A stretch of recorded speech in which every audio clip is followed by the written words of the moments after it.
Few places in human history have come to symbolize cruelty and suffering like Auschwitz. Established in 1940 in occupied Poland, this vast complex became the largest and most infamous Nazi concentration camp. Initially designed for political prisoners, Auschwitz soon became the heart of the Nazis' genocidal campaign. Among the many horrors, one of the most disturbing chapters was the so-called medical experiments performed within the camp. Block 10 in particular was a site where science was weaponized and human beings were treated as mere test subjects. It was here that Nazi doctors, under the guise of research, subjected prisoners to gruesome and often deadly experiments. One of the leading figures in these atrocities was Dr. Karl Klauberg.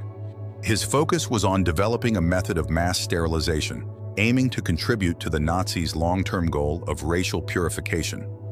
Beginning in 1943, Klauberg used Jewish women as his test subjects, subjecting them to agonizing procedures. His methods were brutal, injecting caustic chemicals like formalin and phenol directly into their reproductive organs. These substances caused unbearable pain, severe infections, and in many cases, death. What made these experiments particularly horrifying was that they were performed without anesthesia, leaving the women fully conscious to endure the agony. Klauberg's experiments were not just about inflicting pain. They had a calculated purpose. He sought to develop a method that could sterilize large numbers of women quickly and efficiently. In a letter to SS leader Heinrich Himmler, Klauberg proudly reported his progress. He claimed that his non-surgical sterilization technique would soon allow a single doctor with a small staff to sterilize up to 1,000 women per day. This cold clinical calculation of human life was a chilling reflection of the Nazi mindset, where individuals were reduced to numbers in the pursuit of ideological goals. But Klauberg was not the only doctor exploiting the prisoners of Auschwitz. Dr. Horst Schumann, another key figure in Block 10, conducted his own horrific experiments. Schumann focused on using radiation as a means of sterilization. He exposed prisoners to high doses of X-rays, aiming to destroy their reproductive organs. The results were catastrophic. Victims suffered from severe burns, mutilation, and ultimately, death from radiation poisoning. Many of Schumann's experiments targeted Roma prisoners, whom the Nazis labeled as asocial and sought to eliminate entirely. In one particularly tragic case, a Roma woman named Dana was subjected to Schumann's radiation experiments. The intense exposure left her debilitated, unable to walk, and in constant pain. After weeks of suffering, she was ultimately murdered in the gas chambers, another nameless victim of the Nazis' genocidal machine. Beyond sterilization, Auschwitz doctors carried out a range of other brutal experiments. Some prisoners were subjected to high-altitude tests, where rapid changes in air pressure simulated conditions faced by German pilots. Many died in these experiments, their lungs collapsing or their brains succumbing to the extreme pressure shifts. Others, exposed to freezing temperatures by Dr. Sigmund Rascher, died of hypothermia as the Nazis attempted to discover the limits of human endurance in cold environments. In Block 10, the boundary between medicine and torture ceased to exist. Even for those who survived the experiments, the physical and psychological scars were lifelong. One of the few witnesses to these horrors was Stanislawa Leszczyńska, a Polish midwife who had been imprisoned in Auschwitz. Forced to assist in childbirths for women who had been subjected to these experiments, Leszczyńska fought to maintain a sense of humanity in a place that sought to erase it. Despite the unimaginable suffering, she believed that every child must be saved, a small act of resistance against the overwhelming tide of death. Block 10 in Auschwitz wasn't just the site of sterilization experiments.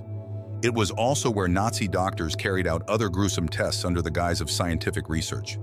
Victims were subjected to the effects of poisons and deadly gases, while others were intentionally infected with diseases such as typhus and malaria. The doctors viewed prisoners as expendable test subjects, reducing human life to nothing more than a means to their horrific ends. One of the more notorious experiments in Block 10 involved freezing prisoners and then attempting to revive them using various methods, including immersion in scalding hot water. The goal was to study the effects of extreme cold and find ways to treat hypothermia, but for the prisoners, it was pure torture. Many died as a result of these experiments. their bodies discarded in mass graves like refuse. Another figure who stands out in the history of Auschwitz's medical atrocities is Dr. Josef Mengele, often referred to as the Angel of Death. Mengele was fascinated by twins and used his position in Auschwitz to conduct bizarre and deadly experiments on them. Twins were subjected to procedures such as having dye injected into their eyes to see if their color could be changed, or worse, being surgically sewn together in grotesque attempts to create conjoined twins. Most of these children died in agony, their bodies destroyed by Mengele's obsession with genetics and his twisted quest to improve the Aryan race. Mengele's cruelty was unmatched. On one night, he personally murdered 14 sets of twins by injecting chloroform directly into their hearts. This act alone earned him his infamous title, Todesengel, the Angel of Death.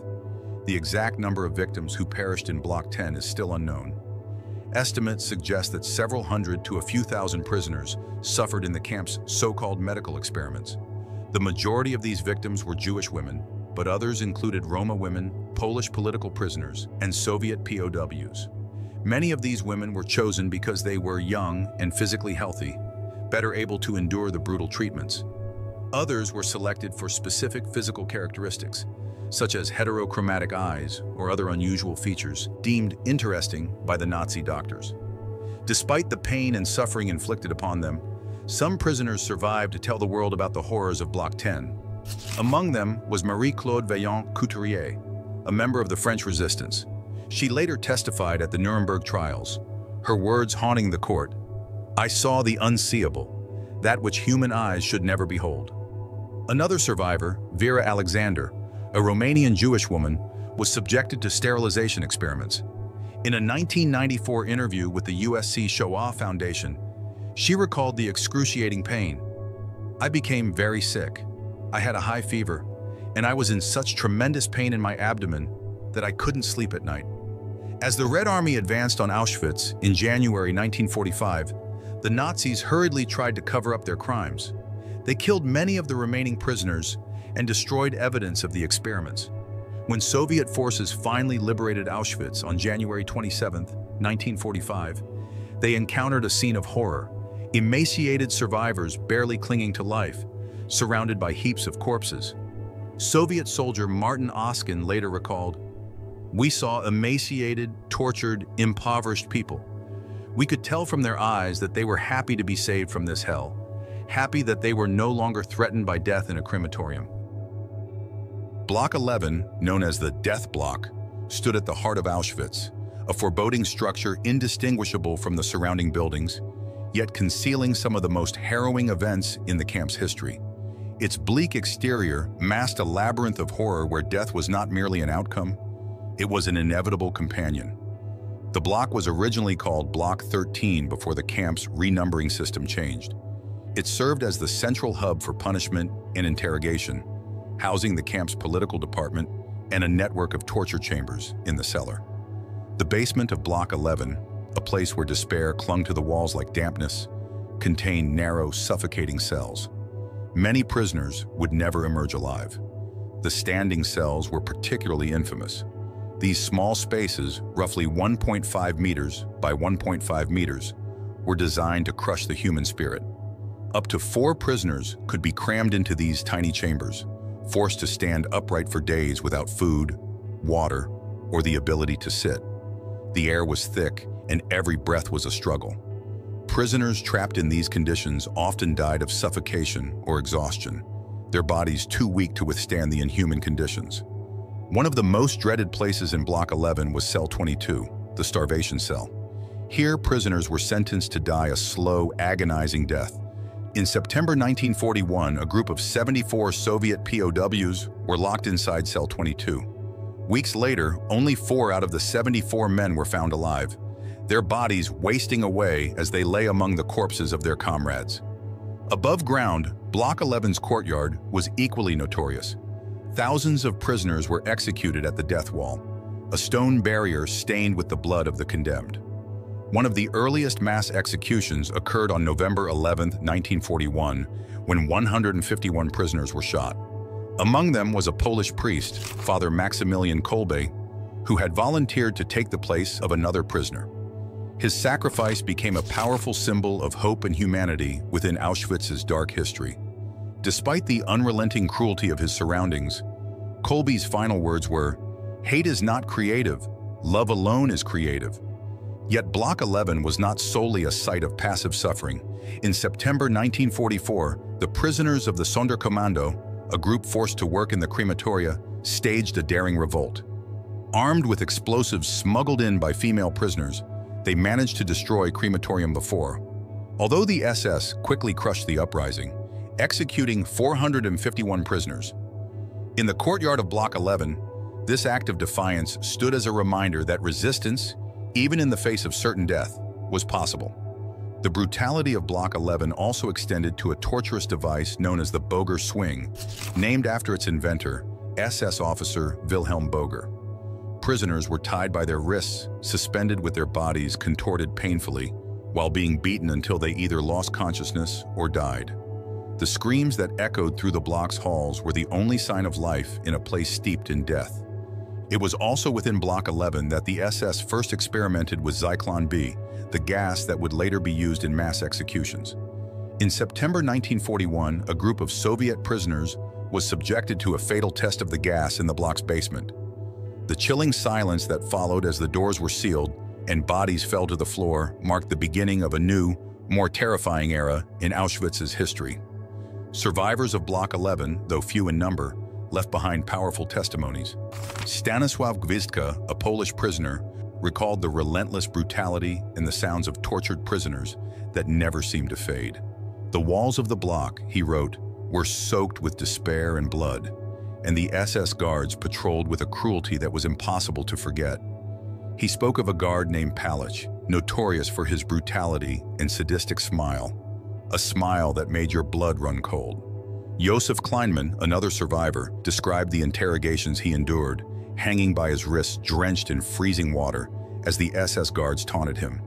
Kleinmann later wrote, "I knew that I had to survive, that I had to bear witness to what had happened here."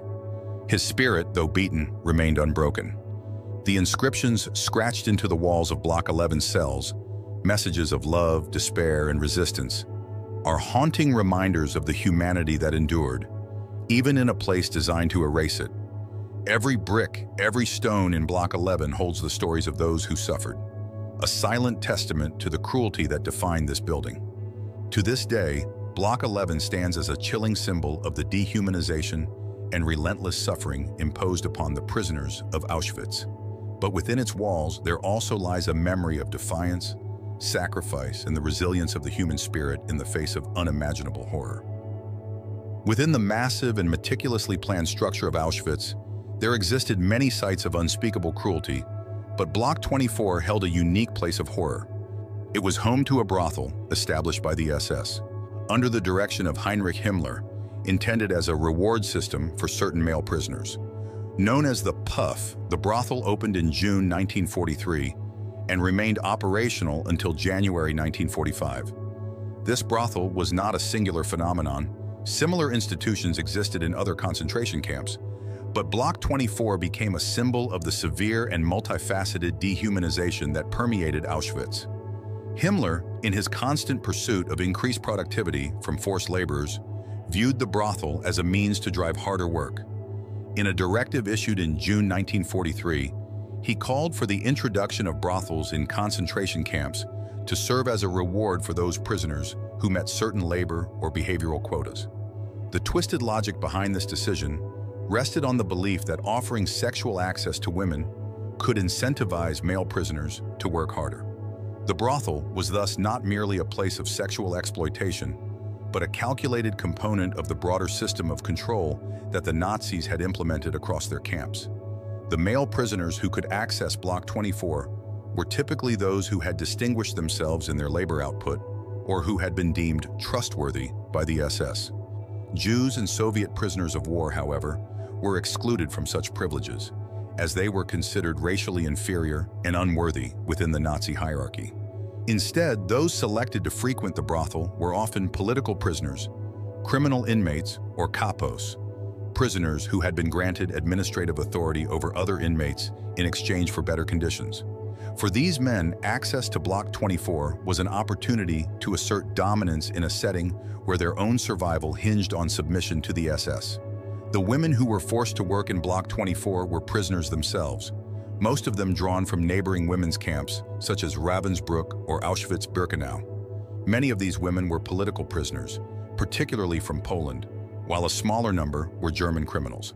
Despite Nazi claims that these women had volunteered for the role, the reality was that they were coerced into this service. Some were selected because of their past involvement in prostitution, while others were chosen for their youth, physical appearance, or perceived health. Many were lured into the brothel with promises of better treatment, including improved food rations, living conditions, or even eventual freedom, promises that were rarely, if ever, fulfilled. Life in Block 24 was a continuous cycle of abuse. Each night, the women were required to serve as many as 20 men, with each prisoner granted a strict time limit of 20 minutes. The women had no say in the matter and no control over their own bodies. For the male prisoners, access to the brothel was governed by a ticket system, in which they could either purchase tickets with camp script or earn them through hard labor and good behavior. The SS guards closely monitored the operation, overseeing the distribution of tickets, timing each visit, and ensuring that the brothel functioned as part of the broader system of camp control. Though the women of Block 24 were given slightly better conditions compared to other prisoners, such as more food, marginally cleaner quarters, and medical care, their suffering was profound. This so-called improvement was a deliberate strategy to keep them alive for longer periods of exploitation. Even as they endured horrific physical abuse, they were expected to maintain their appearance for the benefit of the SS officers and the privileged male prisoners who frequented the puff. The conditions, while designed to keep the women functioning as sexual commodities, did little to protect them from disease or psychological trauma. Accounts from survivors who endured life in Block 24 shed light on the unimaginable cruelty inflicted upon the women there. Helena Bobowska, a Polish prisoner who was forced to serve in the brothel, later recounted the extreme physical and emotional abuse she endured. Bobowska described the constant fear and degradation, stating, "We were treated worse than animals. We were beaten, humiliated, and forced to submit or die." Her testimony is a stark reminder of the brutal conditions that pervaded the brothel, where women were systematically stripped of their dignity and humanity. Among the most notorious figures involved in the administration of Block 24 was Irma Grese, a female SS guard known for her sadistic treatment of prisoners. Grese, who would later become infamous for her role in Auschwitz and Bergen-Belsen, took a particular interest in the women of Block 24. She conducted humiliating inspections, subjecting the women to violent beatings and psychological torment.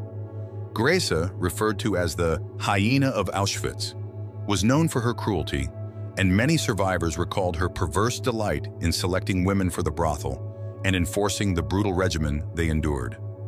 As the war progressed and the Nazi regime began to crumble, the fate of Block 24's women grew increasingly precarious.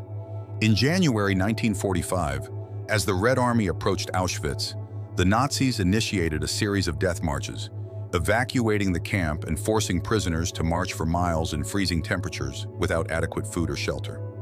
Many of the women from Block 24 were forced onto these marches, their fates uncertain as they were led away from the camp. Some survived the war, their bodies and minds scarred by the trauma of their experiences. Others, like Alla Gertner, a Jewish prisoner who had been forced into the brothel, were not as fortunate. Gertner, along with 3 other women, was hanged in January 1945 for her role in a failed resistance uprising within the camp. While some survivors have spoken out about their experiences in Block 24, many of the stories remain untold. The trauma endured by the women in this brothel is a haunting chapter in the history of Auschwitz, one that continues to resonate as historians work to uncover the full extent of what happened there. Established in August 1940, Block 13 at Auschwitz housed the Penal Company. Initially, it held Catholic priests and some of the first Jewish prisoners, but it soon became a destination for any prisoner accused of disobedience or violation of camp rules. The majority of prisoners in Block 13 were Polish, but Jews, Germans, and, later, Soviet POWs also filled its ranks. Prisoners were sent to the Penal Company for a variety of offenses, including escape attempts, possession of illegal goods such as food or family photographs, contacting civilians, or even being perceived as working too slowly. Once assigned to Block 13, prisoners were completely isolated, forbidden from contacting others or receiving correspondence. The work was particularly brutal. Prisoners were forced to run while working and face constant beatings from the SS and prisoner functionaries. One of the most grueling tasks was pulling a large road roller, usually meant for machinery, which required about 20 men to drag across the camp's roll call square. Among the most notorious figures associated with the Penal Company was Ernst Krankemann, a Kapo who earned a reputation for his extreme brutality. Krankemann arrived at Auschwitz on August 29, 1940, as part of a group of German criminals transferred from a prison in Sonnenhausen. Though disliked by many in the SS, Krankemann had powerful supporters, including Karl Fritz, the deputy commandant of Auschwitz, and Gerhard Palich, the commandant's chief assistant.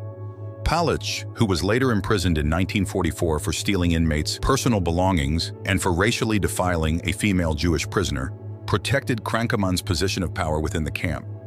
Krankemann, who was known for his large, imposing size, would often sit atop the harness of the road roller as prisoners struggled to pull it.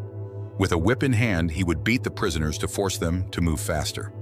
One evening, as the men were dragging the roller, one prisoner collapsed, unable to continue. Krankemann gave the order for the remaining prisoners to pull the roller over their fallen comrade, an act of cruelty that became infamous within the camp. The SS actively encouraged this kind of brutality and rewarded capos like Krankemann with additional portions of food, cigarettes, or other small luxuries. The system of rewards and punishments within the camp was designed to foster an environment of fear, where cruelty was not only tolerated but incentivized. The Penal Company continued its operations until Auschwitz was liquidated in January 1945, leaving behind a legacy of extreme punishment and brutality. The actions of men like Ernst Krankemann and the horrific conditions of Block 13 serve as a stark reminder of the depths of inhumanity that permeated the camp system. One of the most notorious locations in Auschwitz-Birkenau was Block 25, often referred to as the Block of Death. This block served as a holding area for women who had been selected for execution in the gas chambers. Once a woman was assigned to Block 25, her fate was effectively sealed. She was marked for death. The conditions in Block 25 were abysmal, even by the camp's standards. Overcrowding was rampant, and there were virtually no sanitary provisions. The women held here were abandoned in squalor, often without sufficient food or water, waiting to be taken to the gas chambers. Some waited for hours, while others endured days or even weeks in these dire circumstances. During this waiting period, many succumbed to disease, starvation, or sheer exhaustion before they were even transported for execution. Block 25 played a key role in the extermination process at Auschwitz. It was situated near the crematoria, and the SS would periodically select groups of women from this block to be sent to their deaths. Once selected, they were either marched or transported to the gas chambers, where they were murdered. Selection processes were frequent, especially as Auschwitz became one of the central sites of the Holocaust mass extermination efforts. SS doctors and officers would inspect prisoners during roll call or upon the arrival of new transports, particularly targeting those who were sick, weak, elderly, or otherwise deemed unfit for labor. These individuals were often immediately sent to Block 25 to await their execution. The transfer of prisoners to Block 25 was a distressing ordeal. Women who understood the significance of being sent to Block 25 were often consumed by fear and despair. They were herded into groups, escorted by SS officers, and brought to the block. The transfer was usually chaotic and filled with terror, as the women realized the grim reality awaiting them. Upon arrival at Block 25, the women found themselves in appalling conditions. The block was extremely overcrowded, with little ventilation and almost no hygiene. Waste and decay accumulated rapidly, as there were no proper sanitation facilities. The prisoners were no longer provided with regular food or water, and many died from exhaustion, malnutrition, or untreated illnesses while waiting for their final transfer to the gas chambers. For those still alive, the atmosphere inside the block was one of utter hopelessness, as they were surrounded by the dead and dying. The final step in the process came when the SS emptied Block 25 to carry out the executions. In groups, the women were taken to the nearby gas chambers. Some were marched, while others were transported by truck. Upon reaching the gas chambers, they were told to undress under the pretense of disinfection and then herded inside, where they were killed using Zyklon B gas. Maria Mandl, one of the most feared figures in the camp, held a notorious position of power at Auschwitz, overseeing all female subcamps. She was known for her brutal control and for promoting other vicious guards to enforce her reign of terror. Positioned at the gates of Auschwitz-Birkenau, Mandl was feared by all. If any prisoner dared to look at her, they risked immediate execution, either sent to the gas chambers or murdered on her orders. Known as the Beast of Auschwitz, Mandl played a direct role in the selections that determined the fate of thousands, especially women and children. As new transports arrived, Mandl conducted selections, where the majority of women and children were sent directly to the gas chambers. Only a few were spared for labor, deemed useful enough to survive for the time being. She routinely signed off on death lists and inmate rosters, personally overseeing the deaths of more than 500,000 people in Auschwitz's gas chambers. Her violent cruelty was a common theme in witness testimonies during her post-war trial. One Jewish survivor recounted the horrors. At the ramp in Birkenau, Maria Mandl, accompanied by SS woman Margot Drexel, awaited the transport. As soon as it arrived, Mandl carried out a selection, sending about 90% to the trucks headed for the crematorium. During these selections, she beat and kicked prisoners, women, men, and children, without mercy. I saw her rip children from their mother's arms and brutally beat any woman who tried to protect her child. She kicked a young mother next to me so severely that the woman did not rise again. When she tore my own child from my arms and threw them onto a truck, I was beaten so severely that I fell to the ground. Mandl continued kicking me, knocking out almost all of my teeth. Another survivor, Salah Feder, recounted how Mandl was responsible for the brutal conditions inside Block 25. Feder recalled, "In my block, 700 women were selected out of 1,000. In the entire camp, thousands were selected, stripped naked, and crammed into Block 25, where they were left for 7 days without food or water.